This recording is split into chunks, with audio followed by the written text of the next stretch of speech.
না পাঠানো চিঠি। সুনীল গঙ্গোপাধ্যায়। মা, তুমি কেমন আছো? আমার পোষা বিড়াল খুঞ্চ, সে কেমন আছে? সে রাত্রিরে কার পাশে শোয়? দুপুরে যেন আলী সাহেবদের বাগানে না যায়। মা, ঝিঙে মাচায় ফুল এসেছে। তুলিকে আমার দূরে শাড়িটা পরতে বলো। আঁচলের ফেসোটা যেন সেলাই করে নেয়। তুলিকে কত মেরেছি, আর কোনোদিনও মারব না। আমি ভালো আছি, আমার জন্য চিন্তা করো না। মা,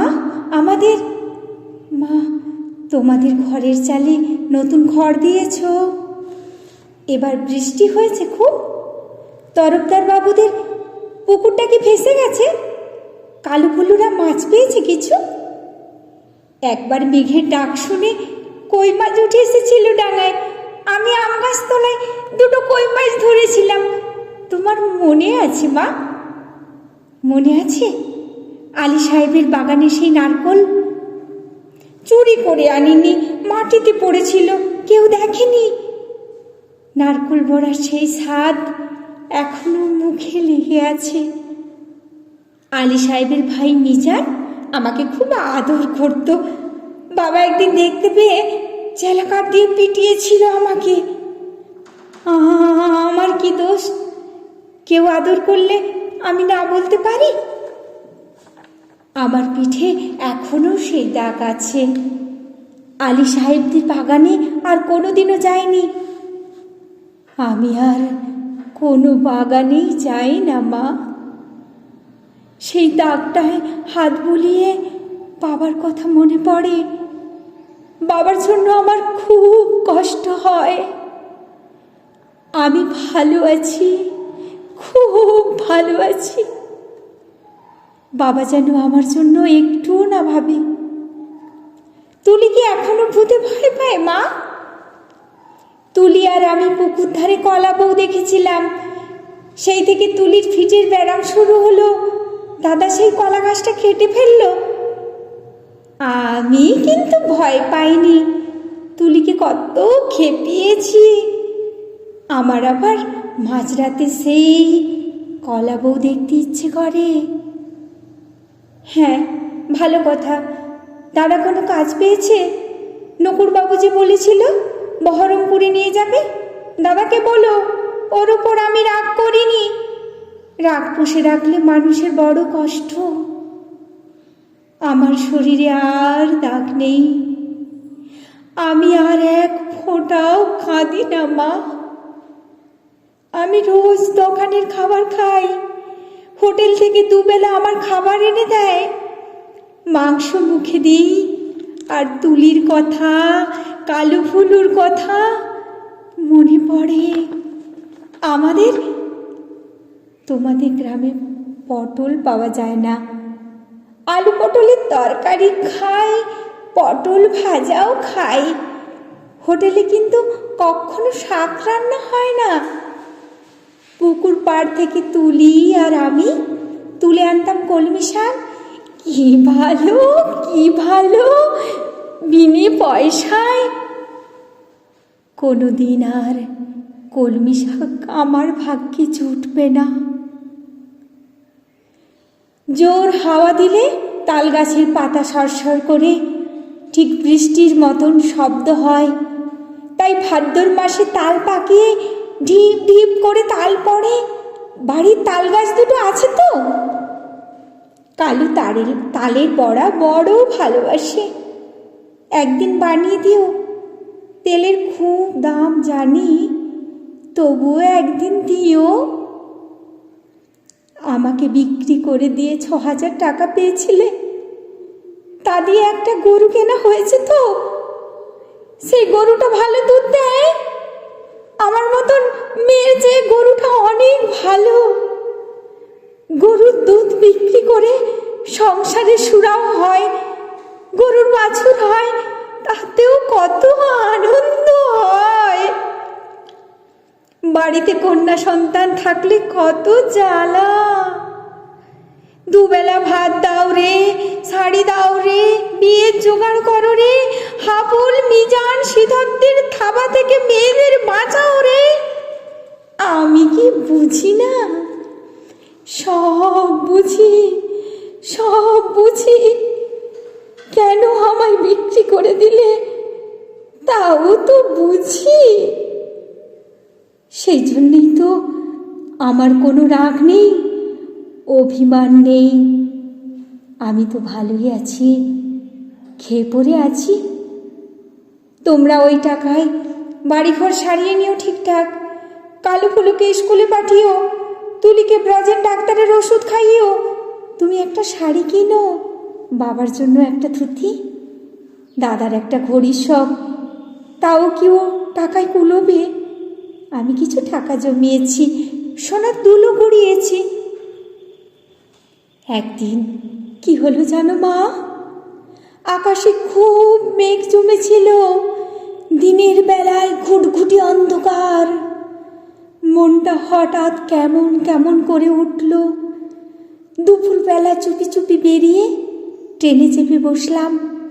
স্টেশনে নেমে দেখি একটি মাত্র সাইকেল রিক্সা। খুব ইচ্ছে হলো একবার তোমাদের বাড়িটা দেখে আসি। রথতলার মোড়ে আসতেই কারা যেন চেঁচিয়ে উঠল, কে যায়, কে যায়? দেখি যে হাবুল শ্রীধরদের সঙ্গে তাস খেলছে দাদা। আমাকে বলল, হারামজাদি, কেন ফিরে এসেছিস? আমি ভয় পেয়ে বললাম, ফিরে আসিনি গো, থাকতেও আসিনি, একবার শুধু দেখতে এসেছি। হাবুল বলল, এটা একটা বেবুসে মাগি। কি করে জানলো বলো তো? তা কি আমার গায়ে লেখা আছে? আর একটা ছেলে চিনি না বলল, ছি ছি ছি, গায়ের বদনাম। হাবুল রিক্সাওয়ালাকে চোখ রাঙিয়ে বলল, ফিরে যা। আমি বললাম, দাদা দাদা, আমি মায়ের জন্য কটা টাকা এনেছি, আর তুলির জন্য। দাদা টেনে এক চড় কষালো আমার গালে।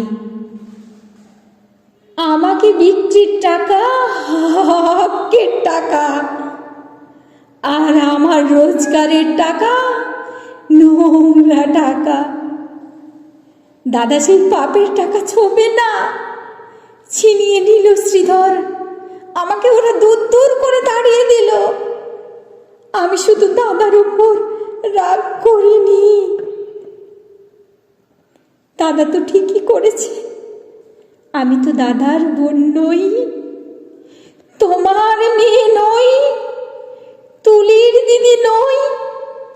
আমার টাকা নিলে তোমাদের সংসারের অকল্যাণ হবে।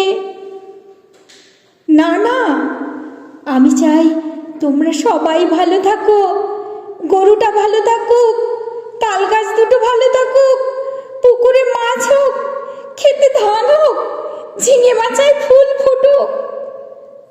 আর কোনোদিন ওই গ্রামে অপবিত্র করতে যাব না। আমি খাট বিছানায় শুই, নীল রঙের মশারি, দোরগোড়ায় পাপোশ আছে, দেওয়ালে মা দুর্গার ছবি, আলমারি ভর্তি কাচের গ্লাস, বন বন করে পাকা করে সাবান মেখে রোজ চান করি। এখানকার কুকুরগুলো সারা রাত ঘেউ ঘেউ করে। তাহলে বুঝেছ কেমন আরামে আছি আমি। আমি আর তোমার মেয়ে নই, তবু তুমি আমার মা। তোমার আরো ছেলে মেয়ে আছে, আমি আর মা পাবো কোথায়? সেই জন্যই তোমাকে চিঠি লিখছি মা। তোমার কাছে একটা খুব অনুরোধ আছে, তুলিকে একটু যত্ন করো। ও বেচারি বড় দুর্বল, যতই অভাব হোক তবু তুলিকে তোমার পায়ে পড়ি মা। তুমি বাবাকে বুঝিয়ে বলো, তুলিকে যেন আমার মতন আরামের জীবনে না পাঠায়।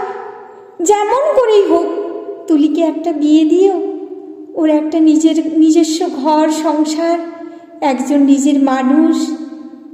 আর যদি কোনো রকমে ওর বিয়ে দিতে না পারো, ওকে বলো গলায় দড়ি নিয়ে মরতে, মরলেও বেঁচে যাবে মা।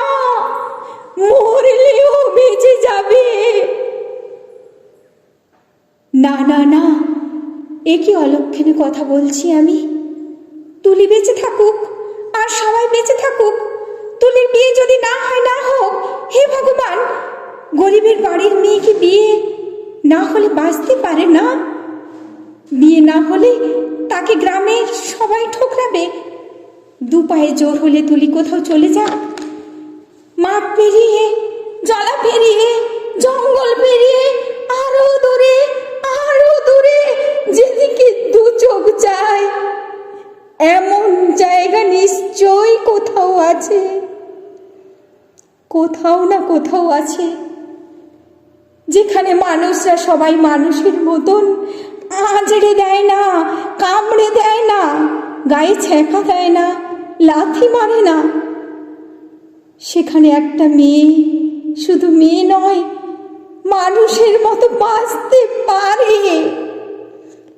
মা, তুমি আমার মা। আমি হারিয়ে গেছি।